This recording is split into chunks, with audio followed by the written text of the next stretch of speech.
Om Swastiastu, Assalamualaikum warahmatullahi wabarakatuh, Shalom dan salam sejahtera untuk kita semua.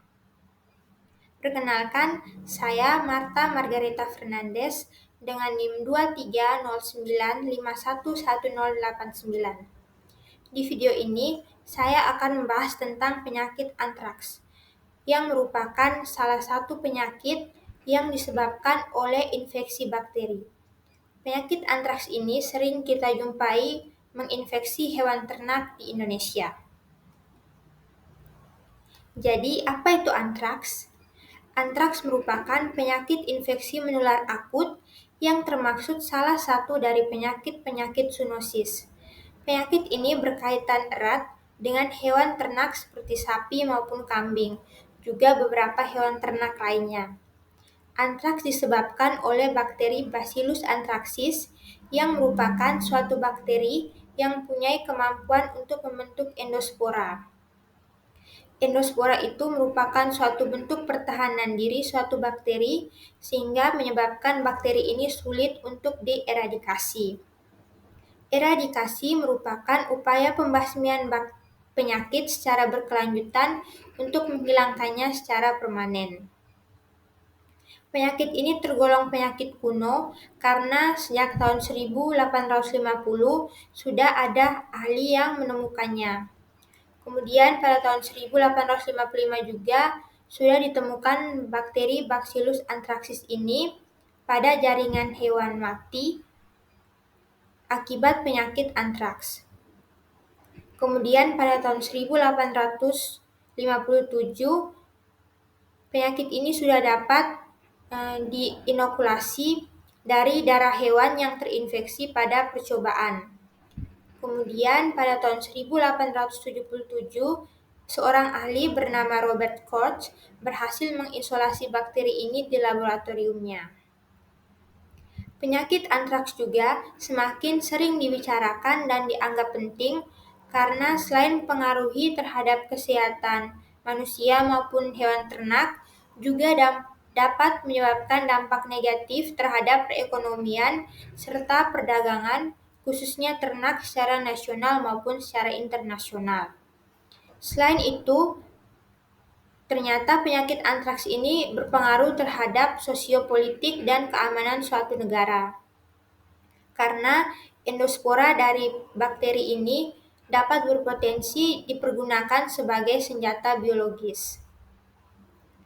Beberapa daerah di Indonesia merupakan daerah endemis antraks, di antaranya wilayah Jawa Barat, Jawa Tengah, Nusa Tenggara Timur, dan Nusa Tenggara Barat.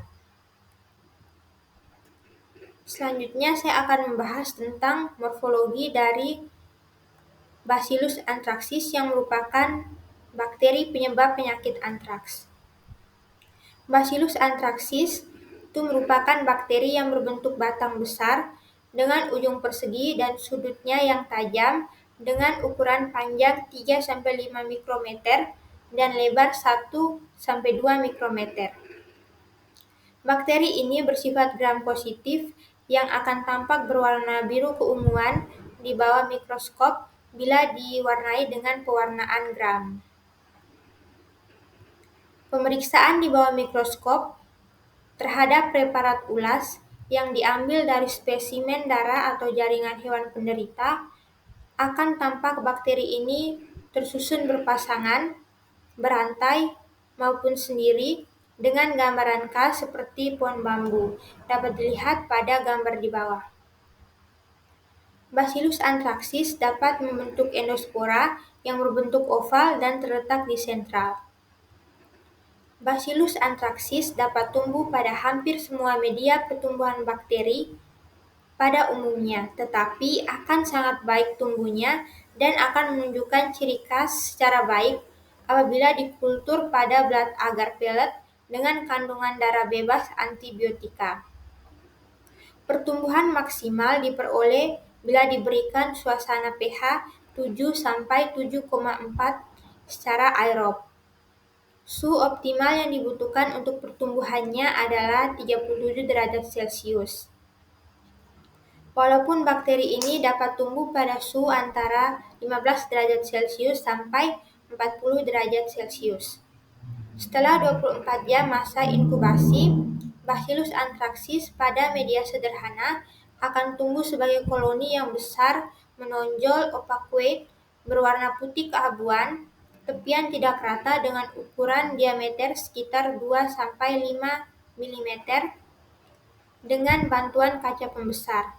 Permukaan koloni tampak berbulu plumose, berjumbai seperti rambut keriting yang diistilahkan sebagai kaput medusa. Bakteri ini non-motil dan ini berbeda dengan bakteri Bacillus lainnya yang umumnya bersifat motil.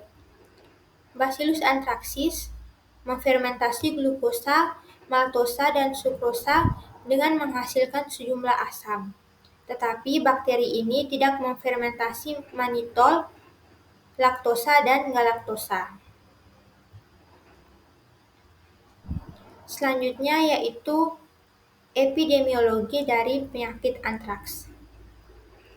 Tanah yang tercemar endospora bakteri Bacillus anthracis merupakan sumber infeksi dan bersifat bahaya laten karena dapat diserap oleh akar tumbuh-tumbuhan sehingga mencapai daun maupun buah sehingga berpotensi untuk menginfeksi ternak maupun manusia yang mengkonsumsinya. Sumber infeksi lainnya adalah bangkai ternak pengidap antraks. Ada miliaran endospora bakteri ini terdapat dalam darah dan organ-organ dalam penderita pada keadaan septisemia. Pada dasarnya, seluruh tubuh bangkai penderita termasuk benda yang keluar dari bangkai tersebut mengandung endospora bakteri ini. Dalam 1 ml darah setidaknya mengandung 1 miliar endospora. Spora-spora tersebut dapat diterbangkan angin atau dihanyutkan melalui aliran air, kemudian dapat mencemari air, pakan, rumput, peralatan, dan sebagainya. Bakteri ini dengan segera akan membentuk endospora dan berdiam diri di tanah bertahun-tahun bahkan sampai 60-70 tahun. Hal inilah yang kemungkinan dapat menjadi sumber infeksi dari antraks yang terus-menerus ada. Tingkat kematian akibat antraks pada herbivora sekitar 80%. Antraks pada hewan terdeteksi pada hampir di seluruh negara terutama di daerah Mediterania, Afrika, dan Asia. Beberapa produk hewan misalnya bulu domba atau tepung tulang yang diimpor dari daerah endemis kemungkinan juga dapat menjadi sumber penularan bila terkontaminasi oleh endospora Bacillus anthracis ini. Selanjutnya yaitu permasalahan dari penyakit antraks ini. Hampir semua mamalia peka terhadap antraks. Di Indonesia, antraks sering dijumpai pada sapi, kerbau, kambing, domba, kuda, dan kadang-kadang juga dijumpai pada babi. Tanah berkapur dan tanah yang bersifat basah atau alkalis merupakan habitat yang sangat sesuai dengan endospora antraks. Umumnya, antraks menyerang hewan pada musim kering atau kemarau karena rumput sangat langka, sehingga sering terjadi hewan makan rumput yang tercabut sampai akarnya. Lewat akar rumput inilah kemungkinan bisa terbawa pula spora dari antraks. Berdasarkan penelitian yang selama ini telah dilakukan, pada manusia dilaporkan tingkat kematian mencapai 18%.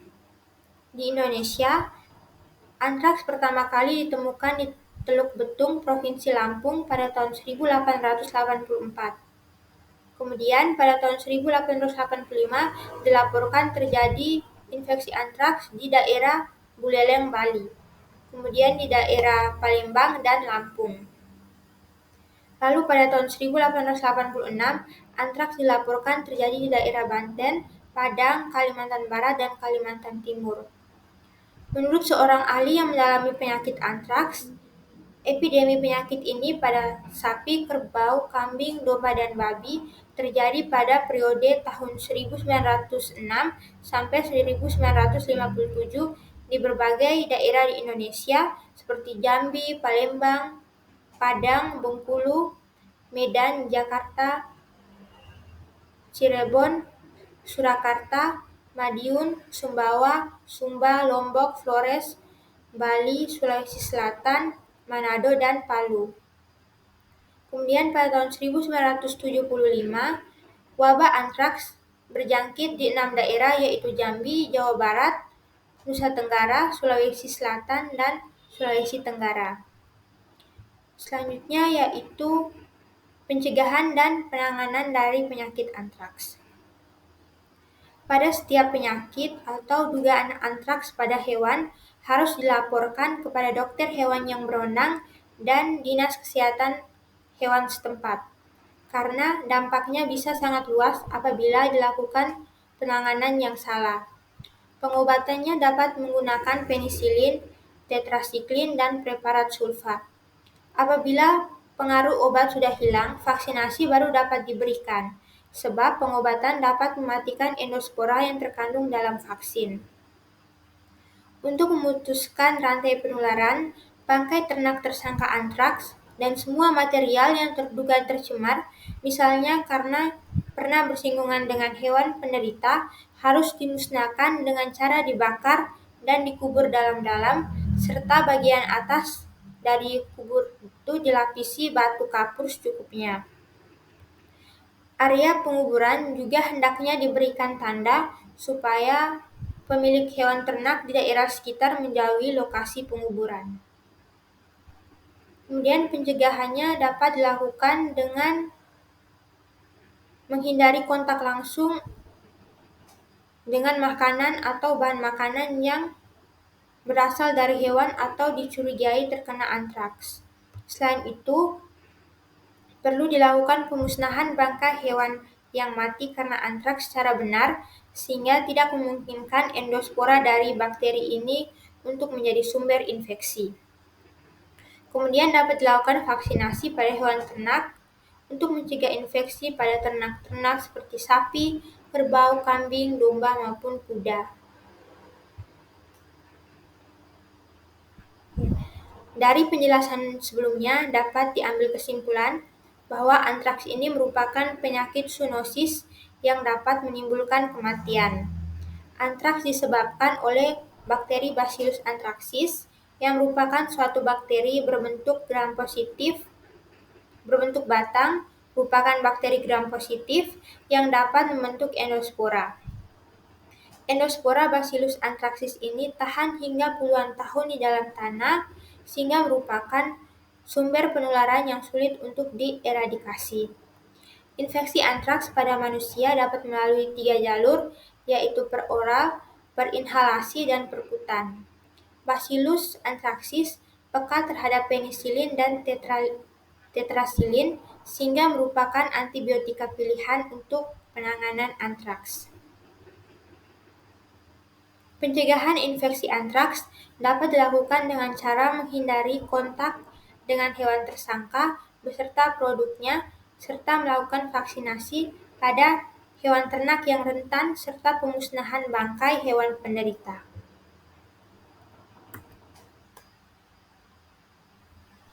Jadi sekian yang dapat saya jelaskan tentang penyakit antraks yang sering kita jumpai menginfeksi hewan ternak yang ada di Indonesia.